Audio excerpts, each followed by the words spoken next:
Hello friends, it's Lisa, and today I am going to be dedicating this vlog to reading some historical romance books. So I think it was a little over a year ago now at this point, I did a vlog where I read historical romance for the very first time. As someone who was kind of just starting to get into the romance genre, I knew historical romance was something I wanted to try out.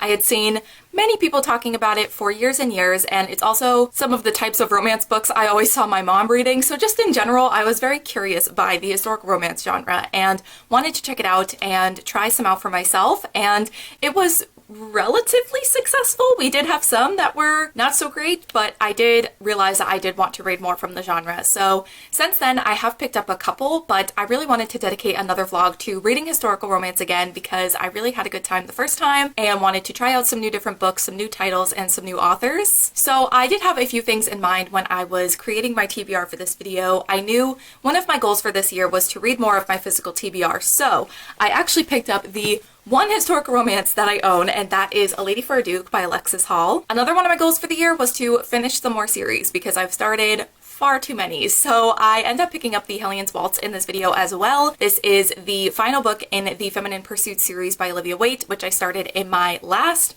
historical romance vlog, so we've come full circle and we're finally finishing that series. And for the third and final book for this TBR, I wanted to pick a book from an author that I've seen kind of everywhere. Going back to my mom reading historical romance, this is an author that I've seen my mom reading throughout the years, and I wanted to try out one of her books for the first time, so I'm going to be reading Cold-Hearted Rake by Lisa Kleypas. I actually did a quick look over my mom's bookshelf to see if there were any historical romances that stood out to me, and this was the one that I saw. So I got this from her shelf, so very excited to test out all of these different authors and these series and just see if historical romance is going to continue to be a genre that I want to read from. And speaking of my mom, Mother's Day is quickly coming up, so I wanted to quickly recommend the sponsor of this video, which is Ana Luisa. So you all know how much I love Ana Luisa. I've not only done other videos with them, but I wear their jewelry all the time. They are high quality jewelry pieces, but at a fraction of the price as some of these other higher quality jewelry brands. Their jewelry is tarnish resistant as well as long lasting, and I can 110% attest to that. I have had some of my pieces from Ana Luisa for almost close to 2 years now, some less than that, but I think some of my oldest pieces from them are from 2 years ago, and they are all still holding up and look beautiful and brand new, and I wear them all the time, so I'm really putting them through the test. And something that I think is so important is that Ana Luisa really focuses on their impact on the environment. So they are carbon neutral as well as climate neutral certified, which means that they are offsetting 100% of their carbon footprint, which is just so important and really makes me feel confident in wearing their pieces and supporting the brand as well as recommending it to you all. So Ana Luisa did send me a few pieces to share with you all. One I'm wearing and two are for my mom because of course Mother's Day is coming up, as well as my mom's birthday and my parents' anniversary. All of these are within like a week and a half. But the piece that I'm wearing right now is the Bea necklace. It is this diamond shaped necklace with a green like gemstone in the middle, and I just think it's so stunning. I think it's going to be such a fun way to add a little bit of color to an otherwise very neutral outfit. I tend to wear a lot of neutrals or pink. Pink at this point is a neutral in my wardrobe, so I just think this will be a nice addition and add a little color to my outfits. And then the two pieces that my mother picked out, she picked out the letter necklace. So this is in the letter A because her name starts with A, and I actually have the L version of this necklace, so now we have matching mother-daughter necklaces, so that's kind of cute. And then she also picked out these really stunning earrings. These are the Harley earrings, and I, funnily enough, before my mom like said that she liked these earrings, I saw them on the Ana Luisa website and went, those look like earrings my mother would like. And then here we are. She picked them out completely without me pointing them out to her, so I know that woman pretty well. But I absolutely love these earrings. I think they're so stunning. I might need to get some for myself. I love that it looks like there's two hoops in your ear when really there's just one.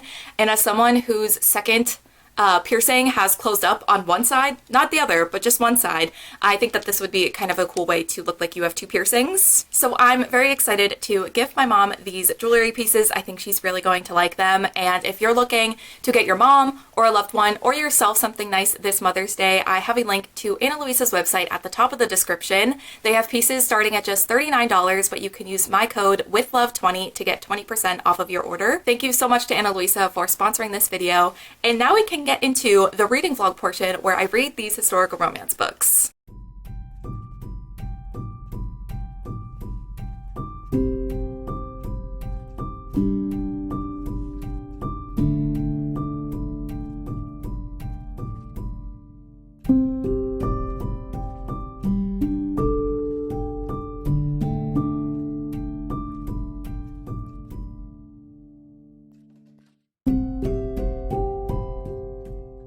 All right, hello and welcome to the first update for Cold-Hearted Rake by Lisa Kleypas. So this is the one that I found off of my mom's bookshelf, and I don't know how much I talked about that in the intro of this vlog because I have yet to film the intro, a little behind the scenes, but if I have, I'll just edit this part out. But I wanted to read something that my mom has read, not only because I knew I was going to be talking about Mother's Day and talking about Anna Luisa and recommending that to you all, but I also knew, like, my mom, when I was growing up, was always reading. She was almost always, like, had a book in her hand, and she was the type of person, like, she would go to Barnes & Noble every Tuesday on release day and pick up the new releases, and she was always a big romance reader, and she always had like the mass market paperbacks, and I knew like part of the like some of the romances she would read would be historical romances, so I thought it would be fun to like look at her bookshelf and like see what she had and see if there were any authors or anything that I recognize and maybe pick that up for the vlog. I'm not actually reading her copy because her like that book came out in 2015 and I'm sure my mom bought it like the day it came out, read it, and now it's been sitting on her bookshelf for 8 years. So I will say the book is like a little dusty. So I was just like, I'm just not going to read the mass market paperback. And it's also been easier to read it as an ebook as well. But yeah, I thought it would just be fun to include a book that my mom has read because, you know, she like before really reading romance and getting into the genre and everything I knew about it was from what my mom was reading. And I would just always see her reading these mass market paperbacks. And also, like, I remember, like, as a kid seeing Lisa Kleypas's name because my name is Lisa. And as a kid, I was like, oh my God, that's so cool that an author has the same name as me. So it just feels like a big full circle moment to be reading one of these books. Anyway, you don't care. You want to hear my thoughts on this book so far. So I'm 39% of the way through this book so far. So I'm like almost halfway-ish. This book, you're following Devin and Kathleen, and Devin has just inherited an earldom, which earldom? I don't know, but that word just like does not want to come out of my mouth. But basically he's now an earl because his cousin has passed. Now Devin has all of these responsibilities. He's running this estate and he never really wanted that. He didn't really ask for that. He wasn't really prepared. And Kathleen was married to Devin's cousin, so she's now a widow. The late cousin's sisters are also living at this house, so Devin and Kathleen kind of keep crossing paths when he like comes to the house for the first time and he's trying to like fix it up and, you know, run this estate. And so they keep crossing paths, but they didn't have like the best first meeting and they just didn't get off on the best start. So they kind of bicker a lot. They don't really get along, but they also like are very clearly attracted to one another. So far, my thoughts are that it's fine. I really don't have a ton of thoughts. I like Kathleen. I mean, she's a fine character to follow when we're in her perspective. I don't mind it. And Devin, he was really annoying at first. I feel like when he kind of loses his temper and when he is very much like the bickering happens and he's kind of not, you know, the nicest, he was just like very annoying to me, especially at the beginning. But I do feel like there have been moments where he's been a little bit more kind and he's been a bit softer with Kathleen, and I really like those moments. I do feel like his character's like flipping back and forth between those characteristics though. Like one moment he'll be really nice to her and another moment he'll be kind of mean, and it's like, what are we doing? I'm confused about this character. He just doesn't feel very consistent. I also feel like he went from like not really liking her to being like, I want her so fast. It's like, okay, sir, let's slow your roll. I don't know. It just felt like the jump between like, oh, she's like annoying and we're bickering to being attracted to her. It literally within like a paragraph. I don't know. It just kind of felt like that happened very quickly. But then also now like the way he's acting towards her is very conflicting. I don't really know how I feel about him or his character, how she's writing his character. I don't know. It's like, it's a fun dynamic. I will say like you find out pretty early on that Kathleen has certain trauma and certain things from her past that kind of prevent her from crying and getting like emotional in that way. And I was like, oh, here we go, lads. Like, there's gonna be a scene where she finally, like, lets herself feel her emotions. She cries, he comforts her. It's gonna be a whole moment. That happened, like, within the first, like, couple chapters of the book. I was like, wait a minute. That was a missed opportunity. We could have built up to that. That could have been a big, like, turning point in their relationship. But I just feel like it happened so early on that it wasn't as satisfying as it could be. So that was just like one thing that I feel like was a missed opportunity. I like that it made it so she was like vulnerable with him, so it kind of bonded them together a little bit earlier on in the book and made them view each other a little bit differently. And then things going forward is where their relationship kind of changed. But I don't know, I just feel like that could have been done differently in a way that was a little bit more satisfying. But again, like I said, like I'm still like I'm enjoying it. I don't really have a whole lot of thoughts. I don't feel really strongly about it one way or the other. It's a fun read. It's a fast read. I think I'll be able to finish it quickly. I do like some of the other side characters as well. The three sisters, Helen, Cassandra, and Pandora, I think are their names.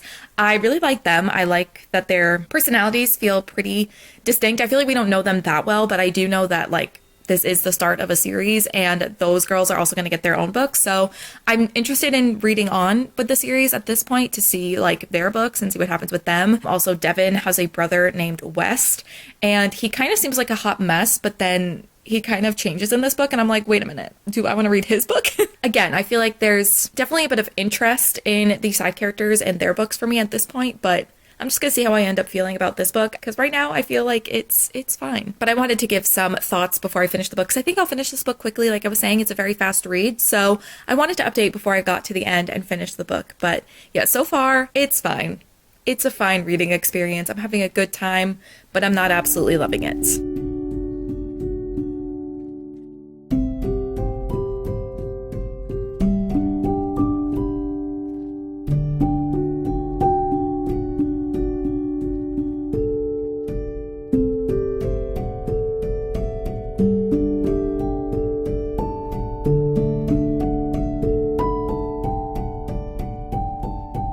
So I have finished reading Cold-Hearted Rake by Lisa Kleypas, so I wanted to update you all on my overall thoughts, my star rating.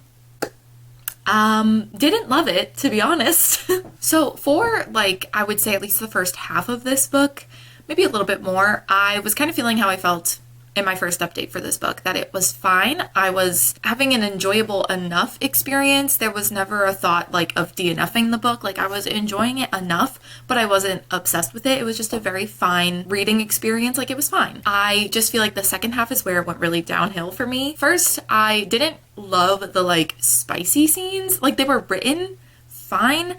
I just feel like these characters, Devin and Kathleen, the two main characters, there was just such a lack of like communication and like listening skills happening between them, not even just in the spicy moments, but just like in general, and it made them very frustrating and very annoying to read about, to be honest. But like there were a couple of spicier scenes where she told him to stop what he was doing and he didn't listen, and the way it was like written, and I think the way it was supposed to be interpreted, was that she didn't actually want him to stop. She was just overwhelmed and not quite sure what was happening, and so she would tell him to stop, but like she didn't really want him to, and he knew that, so he didn't.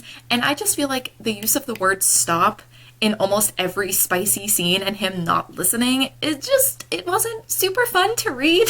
The amount of spicy scenes where she told him to stop and he didn't listen, it was just uncomfortable. Like there could have been another word or like a conversation that was had to make her understand what was going on, or just like express her inexperience, or just like her lack of knowledge, or just like her being overwhelmed in a different way. Like I don't know, it was a little uncomfortable to read, because then there was another scene where things were again quite spicy and he was like, tell me to stop if you need me to. And it's like, that's a nice gesture. However, it is untrue. That has been proven to be false. She has told you to stop before and you didn't. So what makes me think as the reader that you would actually stop if she needed to? Like it just, I didn't like it.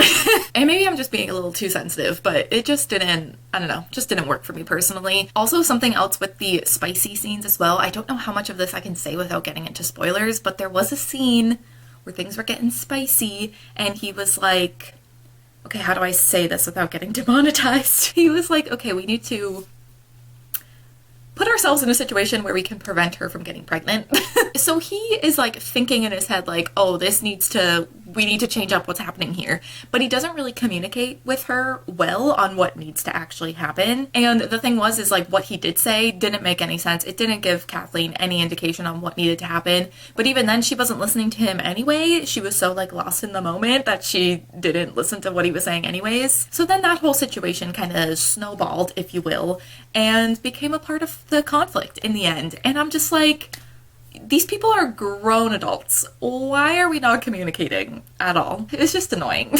And kind of continuing on into like the third act conflict discussion, the whole like final third of this book focused so much on characters that were not Devin and Kathleen. And that was a bad choice because Devin and Kathleen are a complete disaster. They are both complete messes and they needed to communicate and work on themselves as a couple and individually, and they needed that page time that this other couple and these other characters were getting. It was just, I don't think we needed that much page time for other characters because this is a companion series, so the kind of characters and the couple we were following at the end of this book, like, they are getting their own book in the second one. The second one is following them. And at first, when we were starting to see hints of these characters in this relationship, I was like, oh, that's kind of interesting. Like, that's an interesting dynamic. And I was definitely like intrigued to potentially continue on with the series to read the second book that follows them. But then so much of the ending of this book followed these characters and their issues. And I was like, somehow I'm getting less and less interested the more we see of them. And they were just taking away page time that Devin and Kathleen needed to sort through their issues. So I thought that was just a very weird choice. And because so much of the ending of this book focused on other characters,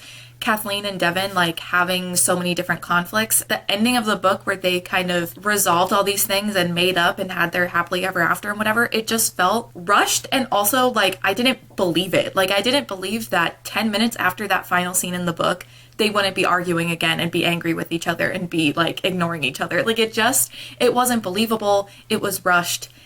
Nothing about the ending of this book was very satisfying. And part of the problem was that there was just so much focus on the characters and the relationship that's going to be what book 2 is following instead of the characters of this book. It was just so strange what things were prioritized, what characters were given page time. Like Kathleen and Devin needed that page time to sort through their issues, not this other couple that were going to have their own book in the next book. Like, it's just weird. Didn't love it.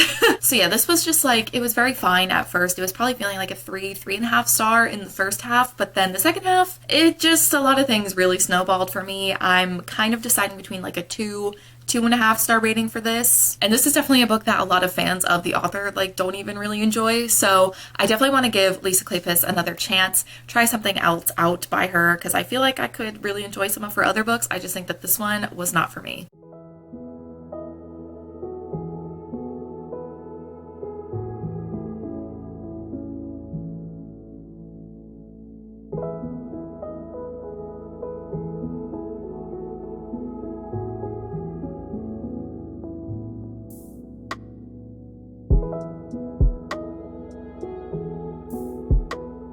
So I have now started A Lady for a Duke by Alexis Hall. I think I'm like 100 pages in. Yeah, I'm on page 106, which is the beginning of chapter 12.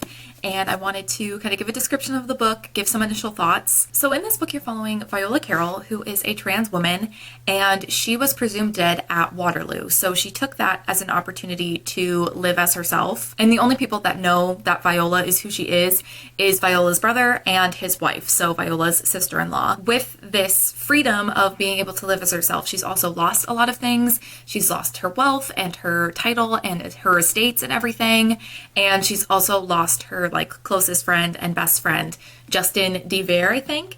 And he is the Duke of Gracewood. And the two families end up reconnecting. So Viola and her sister-in-law receive this letter from Justin's sister, Miranda, saying like, hey, he's not doing well. And so the two of them travel to his home, his estates, which is basically a castle. And Viola truly sees just how much he is struggling and see how much grief has overtaken him. And so Viola kind of takes this upon herself to try and help him through this situation and through this loss, but she is the friend that he lost. So there's a lot of complicated feelings on Viola's end. She's unsure of how to navigate this situation, on top of the fact that there are some emotions and feelings that start to rise to the surface that make it a little bit more complicated. And so far, I am loving this.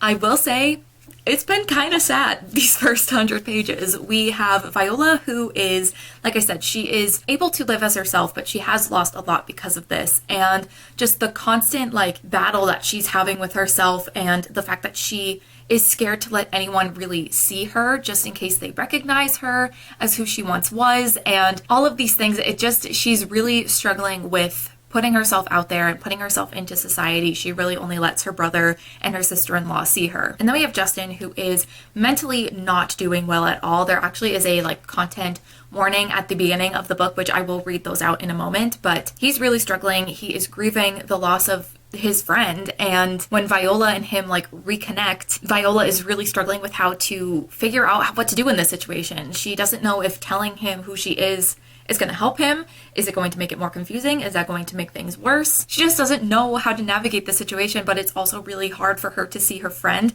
in this position. Yeah, it's been quite sad to read like all of these inner battles that these characters are facing, but there's also been a lot of really great moments as well. I loved seeing Viola and Justin like reconnect, and you can tell that that friendship and that bond that they have is still there, despite Viola only being the one that knows like who she is and who she once was to Justin. Just the dynamic between the two of them, not only just when Viola shows how much she cares in these like heart-to-heart discussions that they have, but like also the humor and the jokes that they have between one another and like the banter. It's like there also is a good balance of those more lighthearted and funny moments between the characters as well. I think that might be part of the reason why I'm liking this book so much, is because it's already made me feel so many emotions in the first 100 pages. I have laughed, I have gotten teary-eyed, there's been sad moments, there's been happy moments, it's been a lot.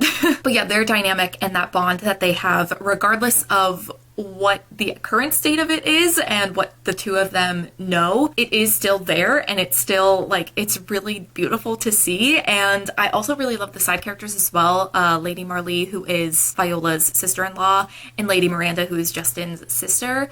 Their two personalities are so fun to read about, and just like the different dynamics between all of these characters and the jokes between all of them. Like, this book has also been very funny. It's been sad, but there's also been some jokes as well. I think it's just balanced really well. I'm just really, really enjoying it. I really like the characters a lot so far, but also, like I was saying, I will read the content warnings at the beginning. So it says some characters who knew Viola before her transition refer to her dead name or use male pronouns when speaking about her in retrospect. But in keeping with the conventions of the period, this is only in the form of surname and title. And then it also says Gracewood has a disability to which he and others will occasionally refer using ableist language.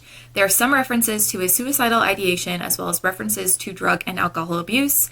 And then it also says some language has been modernized for tone, voice, and readability. Yeah, so I think it's really great that that has those content warnings and, you know, that guidance at the beginning. But I don't know, like, I'm just really liking it. I'm getting 5-star feelings. Also, there's been a lot of really beautiful quotes. The writing is really great. The quotes themselves have been beautiful and emotional and funny, and I really, really like the writing. And when I read books and I find quotes that I really enjoy or find funny or whatever it may be, I will take pictures of them so that I have them to reference when I put them in my reading journal. I like to keep track of the quotes that I like that I read in books and put them into my reading journal. And so far I've taken a lot of pictures of a lot of pages. So I actually grabbed some tabs because I think at this point I might need to start tabbing this book. I don't think I'm going to have a very like in-depth tabbing system. I think I'm just going to use like one color and just tab any of the quotes that I like, whether they're beautiful or sad, heartbreaking, devastating, because there's been a lot of those, but also the funny moments, just moments between characters that I really enjoy. I'm getting such good vibes. I'm really loving the writing, loving the characters,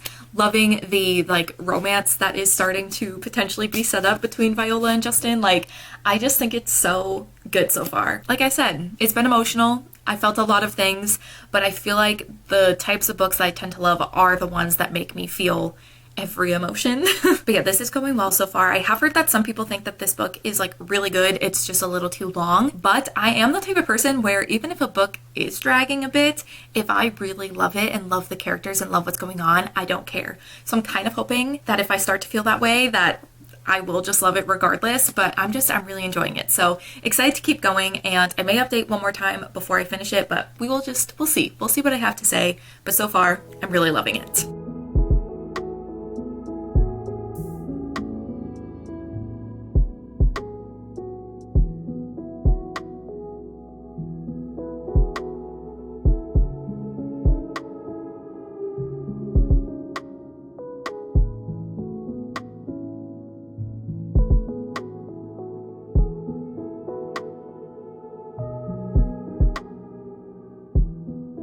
Okay, Final update time for A Lady with a Duke by Alexis Hall, and I'm so happy to say that I really enjoyed this. I don't know if you can see all of the tabs.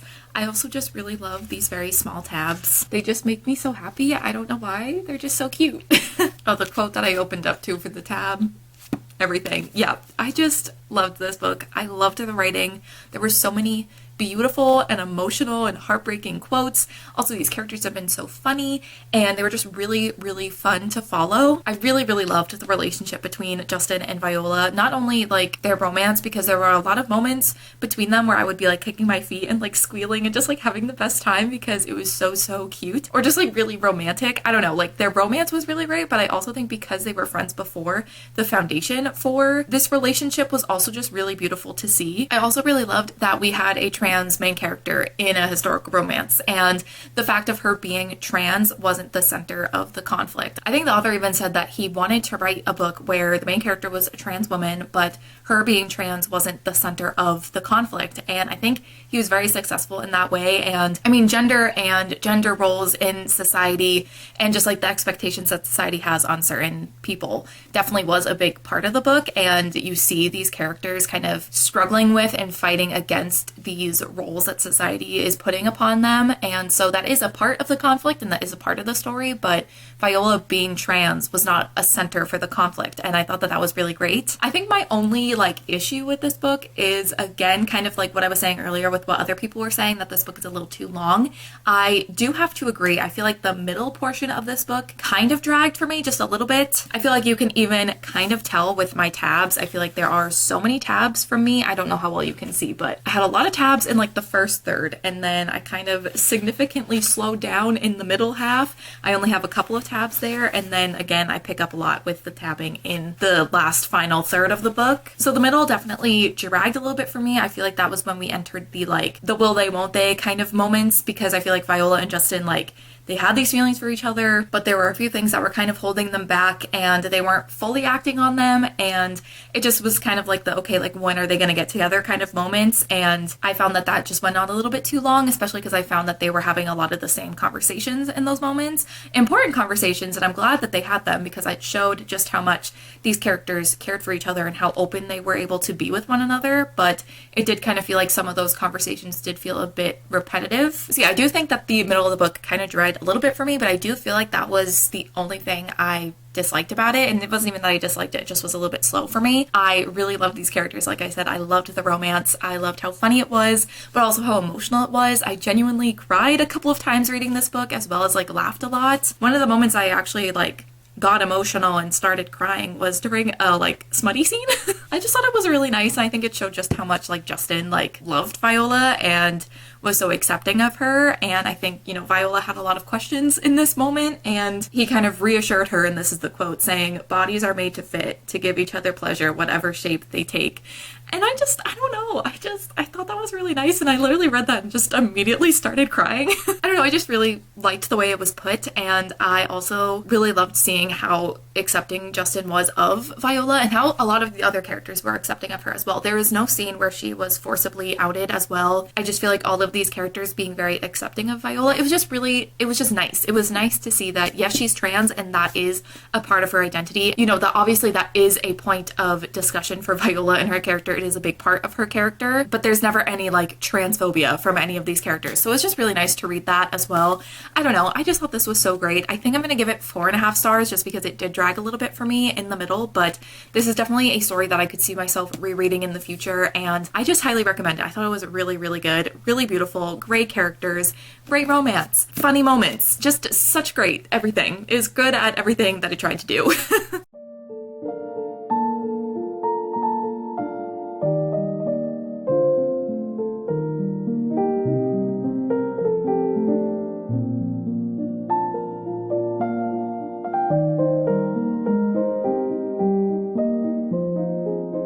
Alright, I have started the third and final book for this reading vlog. I'm reading The Hellion's Waltz by Olivia Waite. This is the third and final book in the Feminine Pursuit series, so I'm excited to be finishing up yet another series. And I'm now 59% of the way through the book, so a little over halfway. Figured I probably should give somewhat of an update. But in this book, you're following Sophie and Maddie, and Sophie and her family have just recently moved to Carrisford because they have lost a lot of their money, their shop, due to this con man taking advantage of them. And because they lost so much of their money and they had to sell their piano and music shop, they end up moving to Carrisford to get a fresh start and to start over. And Sophie, because of that experience, is very wary of new people. She's not quite sure if this town is any more trustworthy than where they were before. And that's why she is immediately suspicious of Maddie and thinks that she's up to no good, which she's not wrong. So we have Maddie Crew, or Madison Crew, I think is her last name, and she is a ribbon weaver and a silk weaver and a part of the Weavers Union.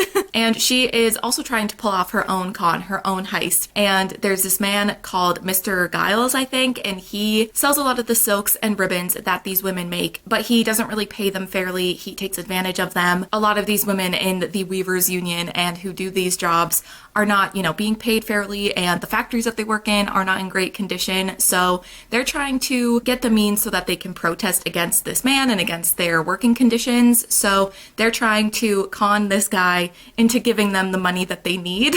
And Sophie kind of ends up overhearing these plans, and she doesn't really fully know the whole story. So she ends up crossing paths with Maddie, and she ends up kind of getting involved in this situation and learning more about it and why Maddie is trying to swindle this guy. That's really it, honestly, for plot. This book is so short that there's really not a whole lot going on, even though that is kind of the main plots. There is also the romance that's happening, so there really isn't a whole lot that's going on in this book.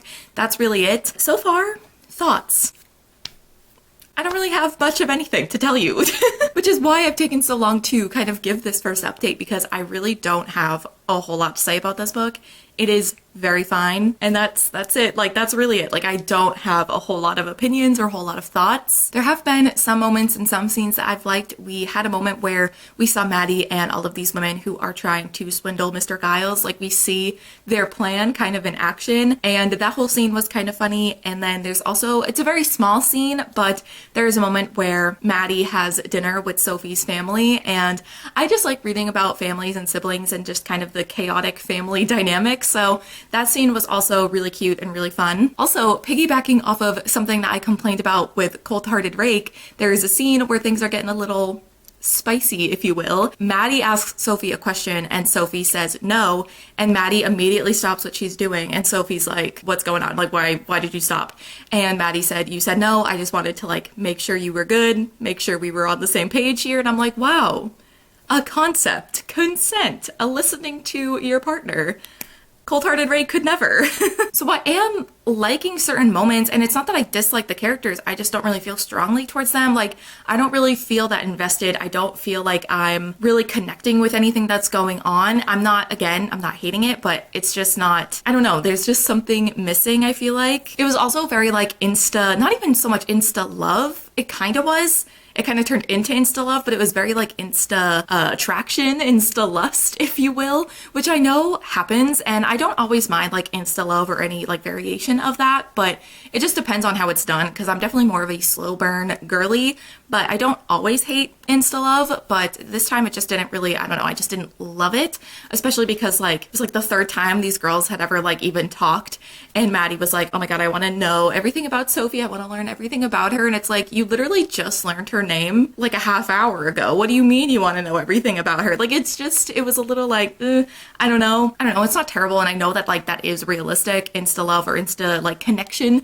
that you can have with somebody, but it's just I don't always love reading about it. I think it just depends on how it's executed. I also do want to cut the author some slack. This was, in fact, a 2020 Panini book. I believe that's when the author was writing and working on this book. So I know that was, not the best time, and creativity-wise, not everyone was thriving, It was a hard time, obviously. We all know. So I do want to cut the author some slack, but it's also I just feel there's something about this book that's missing. I really like the first book in the series. The second one, I honestly felt like it was fine as well. Like I gave that one 3 stars, I think, but I don't know. I still felt like more connected with the characters and enjoyed the actual story a little bit more with that one. Like this one, I don't know. It feels like it's missing something. It's missing the emotion. I don't know. I don't know what it's missing, but it's missing something. Yeah, I don't know. It's fine. It's not awful. I'm just not feeling very connected with the characters or really anything that's going on. I don't feel super invested. But I'm going to keep going because like I said, I'm like 60% of the way through the book. It's really short. It's the final book in the series. I'm rating it for this video, so we're gonna finish it. I just don't feel super connected to it in any way. While I put on a face, I thought we could chat about the Hellion's Waltz and my final thoughts. So in the end, I liked it. Didn't love it. I kind of feel similarly to how I felt about the second book in the series, where it didn't do anything that I disliked and I like enjoyed it enough, but I didn't really love it either. I do feel like I enjoyed it a little bit more in the second half just because like this book wasn't super long. I think it was only like 200 and something pages, and so it just kind of got into everything very quickly. Like it was saying, the relationship was very like insta-lovey, and I feel like in the second half it just felt like it was going at a pace that I enjoyed a little bit more, and like at that point I was finally like aware of all the characters and was interested in their relationship. Everything was just very fast in the first half, so I think I just became a little bit more invested in the characters and the relationship in the second half of the book. I did like Sophie and Maddie's relationship. I liked that they were able to help each other through not only this heist that they're both trying to pull off, because Sophie does end up getting involved in Maddie's scheme, but I liked that they were able to like help each other through some of the other things that they were just like struggling with, and that they were kind of there for each other in a lot of different ways. And I did like their relationship. I thought it was cute.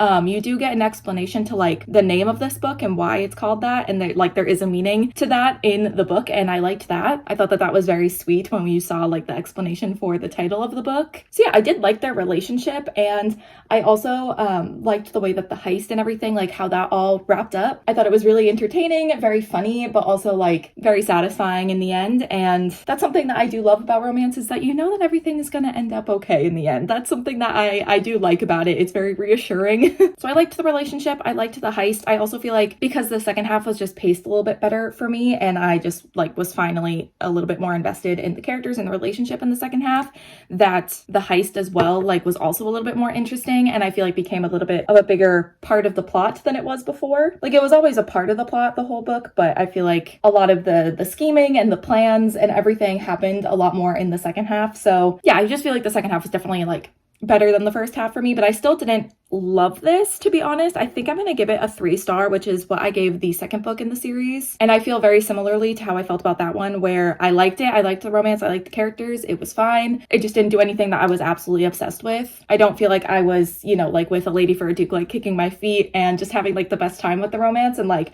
even just talking about that book just brought a smile to my face. And that's not necessarily happening with these ones, but I still enjoyed it. So for that reason, I would definitely still recommend the series, especially because, you know, sapphic historical romance. I feel like I don't see that as often as like cis straight historical romances. And I will say, like, I do have a very limited knowledge on historical romance, so I'm sure that there are a lot more out there that I just don't know, but I feel like the ones that I see a lot of are a lot of straight relationships. So I would definitely recommend for that reason. And something else I just liked about the series in general is that like the characters and their sexualities were never made to be like the conflict. There was always other things going on, and a lot of their family and friends were just like accepting of their relationships. And I don't know, I felt like it could have been very easy to make those things the conflict, especially with the time period, but I'm glad that it's not, and that these characters are able to just like exist, and people reading these books can just read about people like themselves in a historical romance and just exist and read it, and it's just fun. So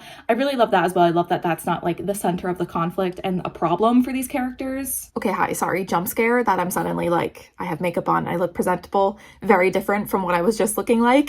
But something that I forgot to mention when talking about this book was that there were a lot of other relationships in this book that I thought were really great to see, like some of the other side characters. So we had another sapphic relationship with some of the side characters, and then there was also a polyamorous relationship in this this book as well. So I just loved that that was a thing and that all of these characters were also accepting of one another, and that was just never like the center of the conflict for anyone. And it was just like, it was just nice to read about all of these different relationships and have everyone be accepting of it. I don't know. So that was another thing that I really liked about this book as well, and I completely forgot to mention it before. So yeah, I did enjoy this book in the end. I wouldn't say, you know, it's an all-time favorite, but I'm happy that I read it. I'm happy I finally finished this series as well. And I did read the first one in my other historical romance vlog, and I think I also vlogged me reading the second one. So if I can find vlogs where I read the other two books in the series, I will link them down below. But yeah, happy I read this, happy I finished the series, and I think in the end, I'm gonna give this 3 stars. But that is it. Those are all 3 books that I wanted to read for this historical romance video. Definitely, once again, had a bit of a mixed bag. We had a 2-star,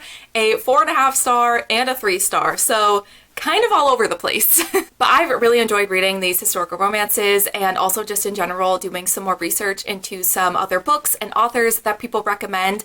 I definitely think with Lisa Kleypas, I'm gonna have to give her another go, another try. I think this was the wrong place to start. I've had a few people, I think in my historical romance vlog from last year and recently, recommend the Wallflower series, I think by her, so I might have to check that out. But of course, if you have any other historical romance recommendations, I would love to hear them. I definitely want to continue to pick up more historical romance beyond just these videos. I've only read a couple in between these 2 historical romance vlogs that I've done, so it's definitely a subgenre to the romance genre that I want to check out more and read more from. I would also love to know if there's any other books or genres you would want me to read in certain vlogs. I don't need to just do romance. I could do more specific types of romance books and try them out for the first time, or just any other type of genre. Anything you want to see a vlog of, let me know, because I would love to hear your ideas and recommendations. So yeah, I would consider this a success. Even though I only had 1 book that I really loved, it did make me want to pick up more historical romance and continue to read from this genre. So I would consider that a success. Also, once again, thank you so much to Ana Luisa for sponsoring this video. Again, you can check out the link at the top of my description to peruse the Ana Luisa website and pick out something for your mom or loved one or yourself. And don't forget, you can use my code WITHLOVE20 to get 20% off your order. But that is going to be it for this historical romance reading vlog. So thank you all so much for watching, and I will see you in my next one. Bye.